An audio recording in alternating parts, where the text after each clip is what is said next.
Everybody, we are going to do a Q&A portion of our call now. And the goal of this, and please, as we're talking, start putting questions in the chat that you guys are struggling with, things that we can help fix, facilitate, and put you in a position where you can leave this call more educated, but ideally more confident to go out there in the next 30 minutes and make dials with rabid intent. So we've got up here, we've got brand new Vice President, Hayden Hill, who also this week submitted $17,000. Hall of Fame producer Clay Sweet, whose team this week he led at $10,000 submit himself, as well $130,000, $115,000 submit as a team. And Julius Gilbert this week, he sold $30,000 for the week, as well as his team did $202,012. I remembered. So 3 tremendous vice presidents, high producers, and I'm gonna do my best to help answer this stuff as well. But our goal for you is to not leave this, uncertain, right? We want to give you some clarity. We want to give you some questions, and then we'll go from here. So we'll start here from the top. First question. We'll start with Clay. Best leads to start with a $400 budget. The Instant Internet Life Lead 1 month, I would say would be a good start for $400. Or if you want, I would say do 20 Bang Bang, and then I would convince you to do $500 and do $100 worth of the HCRM leads. So I'd talk you into $500 actually. I like that. I like that. He's upselling his agents. That's good. Okay. All right, contracting questions. I'm not going to help you with that, guys. I'm sorry. Just ask your contracting manager. Best zip codes would be the ones where you can drive to start, or that have a lot of leads. And I'm not trying to be funny. I'm just like, I don't know where you live. So me answering zip code questions isn't going to be helpful for you. Question, are Julius's numbers only life, or do his numbers include annuities? Include both. For this week, it was both. So how much and how much? I sold 2 annuities for $19,000, and then I sold $14,000 in life. Pretty good, Nancy. All right, keep the questions coming, guys. All right. Alexander Straight asks, so we'll go to Julius. After Americo, what is your go-to carrier for final expense and why? I go to Aetna. And actually, in some instances, I'm going to Aetna first because they're pretty lenient on their approval. Obviously, from a price standpoint, they're very competitive, and they pay the best out of all final expense vendors on top of it all. So it's best for the client, best for us as the agent, and good for the company. Great. All right. That's good. Oh, this is a perfect question for Hayden. Hayden, from Spencer Berry, new agent, also sold his first policy this week. Congratulations, Spencer. Spencer says to Hayden, when going on travel trips, do you have any tips for first-time travel trippers? Travel trippers. Yeah, I would go where the leads are. So basically look in the CRM, see where the most leads are. If you're going to, drive there or, buy a plane ticket, get a hotel or a rental car, whatever you're going to do, you might as well get the most opportunities there are. So if you're starting out brand new, I would kind of look around your area. So if you live in Arizona, I wouldn't go to like New York City or something like that because it's more expensive. But look around the map. Maybe Tucson would be a good area, or New Mexico, or Nevada, or California. So look in your area, and then from there, basically where the leads are, just go there. What type of leads do you look for? Pretty much anything. So basically, I look for the red on the map, and then I like scooping up anything. So if there's an instance in the area, I'll grab those 1 month, 3 month. I like the FBX. Mail Pro leads that are in the CRM, same thing with mortgage protection. So pretty much just stack the deck in your favor, and whatever's in there, I would just buy the most you can afford and then go from there. Perfect. Awesome. Hope that helps. We'll go to Clay. Clay, question is, how do you sell? This is good. So let's get into some nuts, bolts. Gotcha. Nuts and bolts. All right. How do you sell mortgage protection to seniors? So it's more of an equity close. So when you're talking to seniors, you really gotta push the value. Okay. So like if I'm looking at, let's say a 70 and a 71-year-old, I'm saying, Bob, listen, you've got $150,000 worth of equity in the home. We're not paying $120 a month for $20,000 in coverage, we're paying $120 a month to protect that $150,000 in equity. Now, I never ever talk about the actual amount of the coverage. So let's say their mortgage is $1,000 a month, and I want to show them 2 years worth of mortgage protection. It's $24,000. Let's say if you're going with the Americo Eagle Premier, it's $24,000. I don't talk about the $24,000. I only talk about the 2 years worth of protection. So I say, listen, Bob, you're paying, $130 a month for 2 years of mortgage protection.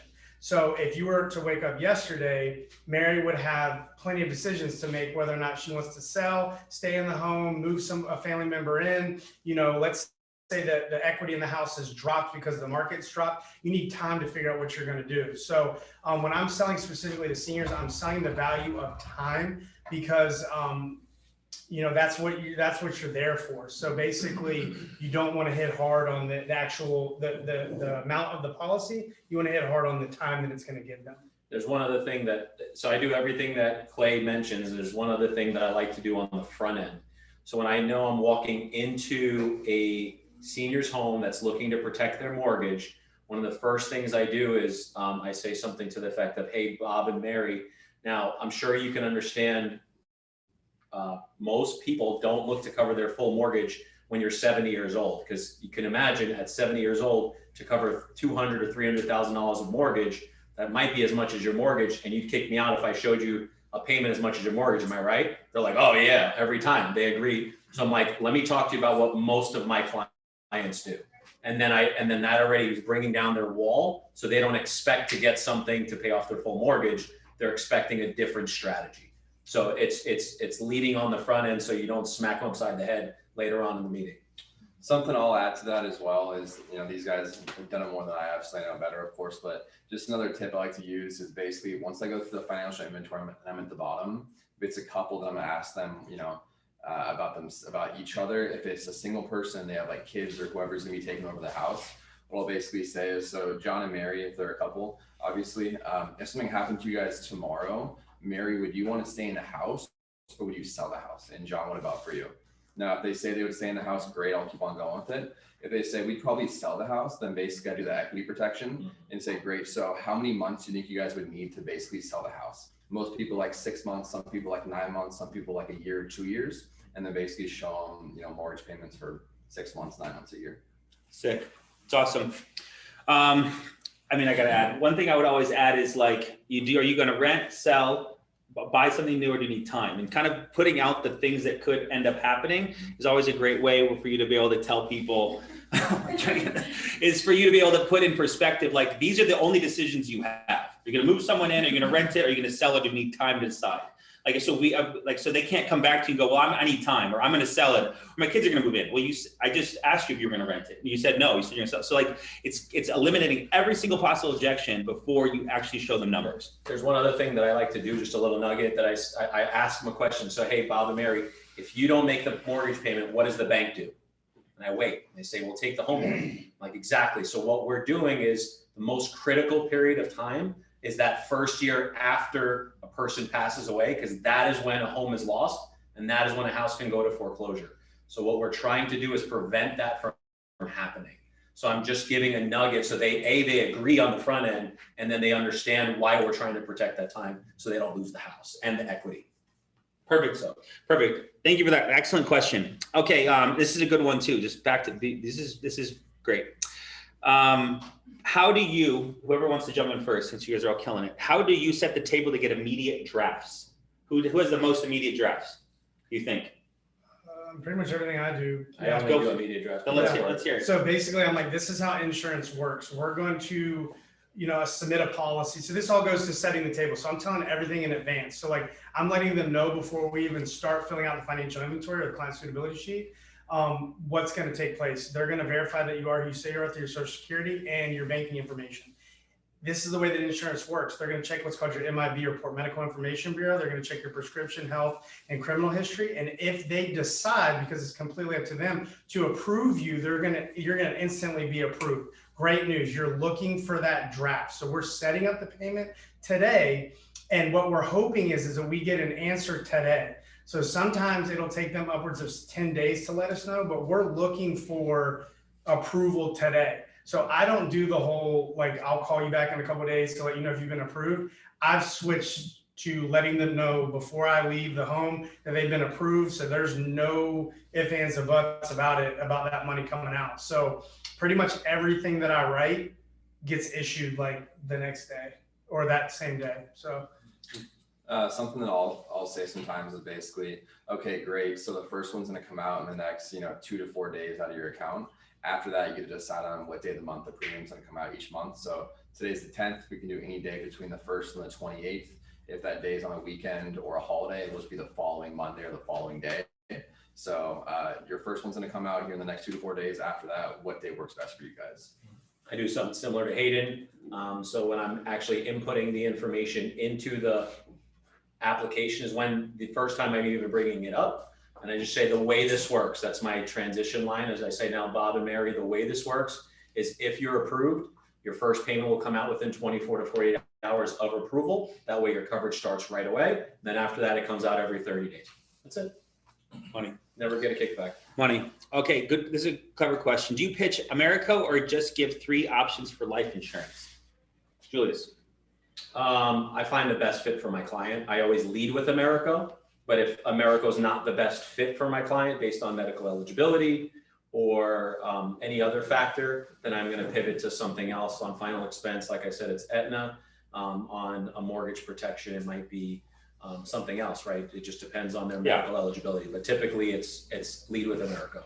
All right, Clay, how many times will you touch a lead and in what different ways until it's considered resolved?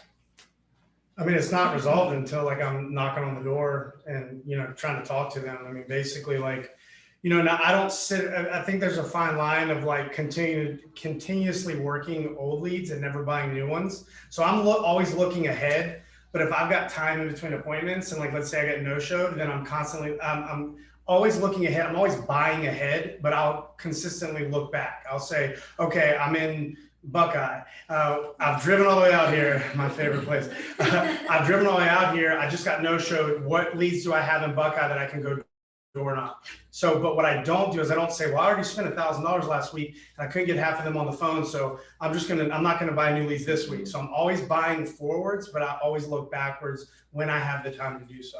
It's great. Hayden, how do you cement the sale? Like the end, right? How do you lock it in? Yeah, so basically get their bank info. From there, submit the application depending on if they sign first or after. From there, they get approved. So what I'll do is basically show them the screen and, point to Grady, what is this area here? You got approved, congratulations. So basically the process, this is exactly how it's gonna work. You're gonna get your policy here in the next, 3 to 5 business days or so. If you don't get it, give me a call, we'll resend it. When you get it, basically look through it, put it in your folder. And then I put some information here on the paper for you. So I put, final expense coverage, Americo, $10,000 of coverage, $55 a month on the 15th of the month, policy number AM00, whatever. So this is all information. Here's my business card. Here's a brochure. And then if you need anything, if you need to ever change the amount, you want to bump up the coverage like we talked about, be sure to give me a call. And then before I'm leaving the house, basically what I'll say is, hey, one more thing, John and Mary. Sometimes our office has duplicates or you filled out multiple cards online or sent in multiple cards. So if anyone gives you a call in the next couple of weeks, couple of months, it might be a duplicate. Just tell them that Hayden already came out here and took care of you. No one else needs to come by and, waste your time or their time. You're already covered. Funny. Do you need to do that last part? Do you need to do that a certain way? How do you say that last part? Like to so I'll ask it. So someone's fill out multiple lead cards. How do you solidify? You're the first in the door or the second in the door, but they fill out other cards. How do you solidify that you're their agent? I say I'm your agent for life. So my job is not only to help you today, but also answer any questions that you have, change anything that you need on your policy, or if in the event that we need to actually file a death claim, help your family make sure that they get the money. So if you fill out any other forms, you get any other phone calls, just go ahead and disregard those. Give me a call if you get anything that you need my assistance with. Say the same thing, basically. Yeah. Perfect. Okay, so here's a good one, and I want you all to answer. We'll start with Julius. What are some of the best opportunities to get other policies and homes and win the contest this week?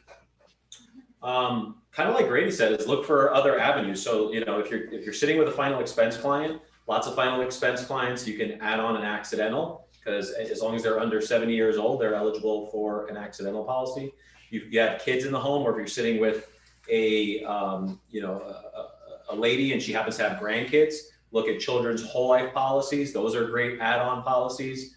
So it's just looking for other opportunities, but it's also asking questions to uncover the need. You can't just, hey, how about a children's whole life policy? Hey, how about accidental, right? So it's building the need. So, hey, one of the highest causes of death is an accidental death. Now this covers you for 30,000, but what I recommend is we also add this amount of coverage on, an extra 100,000. That way, in the event you do pass up from an accident, Bob or Mary, falling down the stairs, getting into a car accident, slipping in the tub and hitting your head, and now you're gone. I don't wish that on you, but obviously if that happens, now instead of only getting 30,000 to leave behind for your family, you're leaving them 130,000, and here's what that looks like. So just finding other opportunities, but building value in it, just like we always do. It's not about price, it's about building value through needs and discovery. So I do something similar. So basically, I'm a big fan of adding accidental, strengthen the family's position. I've looked in the home a lot more recently, as far as usually you're sitting with a family and you're sitting with one person. When I'm done with them, I'll ask every single person in the home, hey, are you looking for protection as well? Where do you stand? If you weren't to wake up yesterday, what would that look like for your family? So just being as you go through this business, things kind of slow down. And when you're new, you're just write the app and get out. But as you kind of go through it and you kind of eyes wide open, you can find new opportunities. But I would say adding on accidental, don't be scared to add another policy. I mean, I did Eagle Premier, and then I was like, would you like to look at more coverage after they had 30,000? So I actually stacked another whole life, all because I asked a question just like that. So just, being very mindful of what's going on in the home, I would say. Yeah, I would say definitely exactly what they both said. And another thing I guess you could do is basically at the bottom of the inventory sheet, when you're below the carriers, you talk about how we do life insurance, we do mortgage protection, and we also do safe money retirement. Kind of planting that seed, and then basically on the next part of that sheet on the back side, when you go through and you ask about what do you have to cover the cost of mortgage protection, or what do you have to cover the cost of final expenses, any 401ks, IRAs, stocks, life insurance. From there, basically just taking a really good inventory.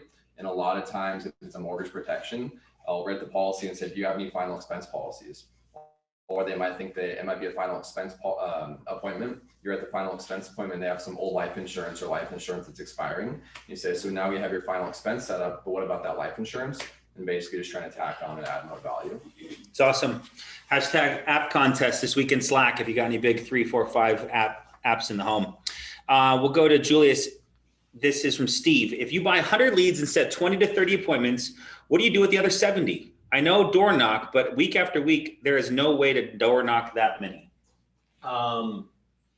You don't have to resolve every lead. I know you probably heard you need to resolve every lead, and we talk about it, but the reality is this: when you buy enough leads and you set enough appointments, you're gonna make so much money hand over fist that those 70 remaining leads just don't matter. And I'm just giving you the reality of the business, because I think sometimes you guys need to hear the reality. And so when I started, and Grady can attest to this, I would buy my 20 or 30 leads and I would work those freaking things to death, and I would barely make any money.